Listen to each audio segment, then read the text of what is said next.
Book 2, Chapter 4. Winston rents a room above Mr. Carrington's shop so that he can have time with Julia. Preparing for Hate Week, they have longer hours. They're very frustrated. Julia comes into the room with coffee, milk, tea, sugar, and bread, which are things only inner party members get. She puts on makeup, which she's not allowed to do, and Winston thinks that looks really good. They have sex. They fall asleep. Julia notices a rat in the room. She says Winston explains that is his biggest fear, which you should know is some foreshadowing.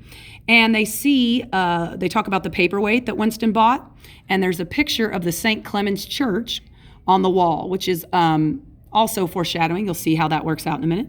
In Chapter 5 of Book 2, Syme, the guy who was talking too much at his work, has vanished, and now he doesn't exist anymore, and he has been vaporized. They make preparations for Hate Week. Posters, propaganda, all of that. Winston meets with Julia about 7 times in the month of June. They keep hooking up and having their little affair. They're using the private sanctuary in Mr. Carrington's room to do that. Winston is very troubled because he knows their affair is eventually going to lead to death. He fantasizes that Catherine, the old wife he had, would die so that he can remarry, even though they're not together, so I don't know why it matters. But he wishes they could get married, he and Julia, and live like the Pearls do. Winston and Julia then talk about the politics and the Brotherhood, which is the rebellion group, the organized revolution. But Julia doesn't want to join the Brotherhood. She just wants to have sex and rebel in her own private ways. Book 2, Chapter 6.